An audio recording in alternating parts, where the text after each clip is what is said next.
বন্ধুরা অবশেষে দেখতে পাচ্ছেন যে আজকের থেকে শুরু হয়ে যাচ্ছে বালুরঘাট এসএমবিটি বেঙ্গালুরু এক্সপ্রেস। দেখতে পাচ্ছেন একদম এত সুন্দরভাবে ইঞ্জিনকেই সাজানো হয়েছে এবং ইঞ্জিনের সাথে সাথে দেখতে পাচ্ছেন কামরাগুলো মানে যেগুলো বগিগুলোকে একদম পুরো brand new LHB rake balloon দিয়ে ফুল দিয়ে সাজানো হয়েছে। বালুরঘাট স্টেশনে কিন্তু আজকে অনেক মানুষের জমায়েত হয়েছিল এই নতুন ট্রেনকে দেখতে, কারণ বলতে পারেন এক কথায় যে এটা কিন্তু তাদের একটা স্বপ্ন পূরণ হওয়া।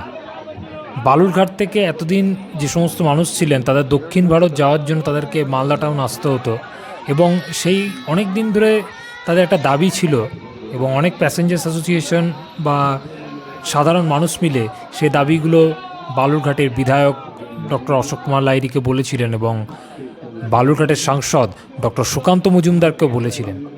এবং এই দুজন মানুষ একদম কিন্তু তারা যথাসাধ্য চেষ্টা করেছিলেন যে এই ট্রেনটাকে যত তাড়াতাড়ি চালানো যায়। অবশেষে কিন্তু তাদের সহায়তায় এই ট্রেন আজকের থেকে চালু হলো এবং দেখতেই পাচ্ছেন পুরো একদম নতুন এলএইচবি রেকের সঙ্গেই বগি দেওয়া হয়েছে এবং এটি বালুরঘাট থেকে গঙ্গারামপুর, বুনিয়াদপুর, একলাখি হয়ে যাবে এবং গ্যাজল যদি আগামী দিনে স্টপেজ থাকে হয়তো ভালো হয়। গ্যাজলেও অনেক মানুষ থাকে, গ্যাজল বা গাজল যা আপনারা যাই বলেন। এবং এখান থেকে কিন্তু বলতে পারি এই ট্রেনটা আপাতত সাপ্তাহিক করা হয়েছে। আগামী দিনে যদি প্যাসেঞ্জারের ডিমান্ড খুবই থাকে এই ট্রেনটাকে অবশ্যই বাই উইকলি বা ট্রাই উইকলি করা যেতেই পারে। দেখতে পাচ্ছেন কতজন মানুষ আজকে ভিডিও তুলছেন, ফটো তুলছেন এবং প্রতিটা কামরাকে কিন্তু ফুলের মালা এবং বেলুন দিয়ে সাজানো হয়েছে। এবং আপনারা জানেন যে আজকে শুধু এই ট্রেনই নয়, রাধিকাপুর থেকেও ব্যাঙ্গালোর চালু হয়েছে, যেটা অত্যন্ত গুরুত্বপূর্ণ ট্রেন। সেই নিয়েও আমি ভিডিও করলাম, ভিডিও পোস্ট করেছি।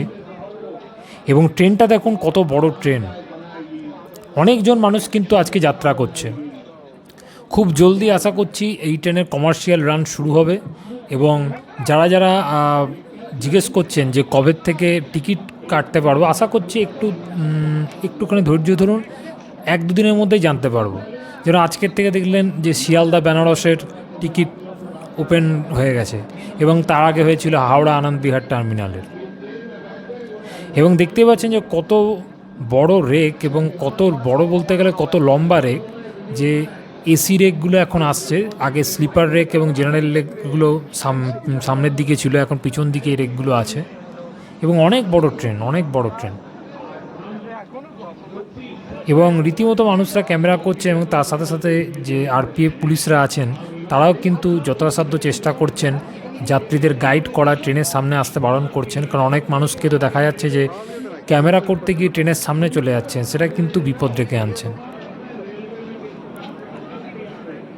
প্রতিটা বগিকে এত লম্বা একটি ট্রেনকে, এবং এই ট্রেনটা যাচ্ছে কিন্তু সেই রামপুরহাট বোলপুর হয়ে যাচ্ছে, রামপুরহাট বোলপুর বর্ধমান ডানকুনি হয়ে চলে যাচ্ছে, খড়গপুর লাইন হয়ে ডানকুনি আন্দুল হয়ে চলে যাচ্ছে কটক ভুবনেশ্বর খুর্দা রোড। এবং এই ট্রেনগুলো এতটা সুবিধা হয় মানুষের আগামী দিনে পড়াশোনার ক্ষেত্রে বা চিকিৎসা ক্ষেত্রে বা আরও ব্যবসা বাণিজ্যের ক্ষেত্রে, চাকরি সংক্রান্ত যারা দক্ষিণ ভারতে যেতে চান, দক্ষিণ ভারত যাওয়ার প্রয়োজন হয়, এখন বালুরঘাট থেকে একদম সরাসরি সুযোগ দক্ষিণ ভারত যাওয়ার জন্য। কারণ এই ট্রেন কানেক্ট করবে একদম অন্ধ্রপ্রদেশ, উড়িষ্যা, অন্ধ্রপ্রদেশ, তামিলনাড়ুকে এবং তার সাথে সাথে কর্ণাটককেও কানেক্ট করবে। দেখতেই পাচ্ছেন উদ্দেশ্যে রওনা হয়ে গেল, একদম ব্যাঙ্গালোরের উদ্দেশ্যে রওনা হয়ে গেল।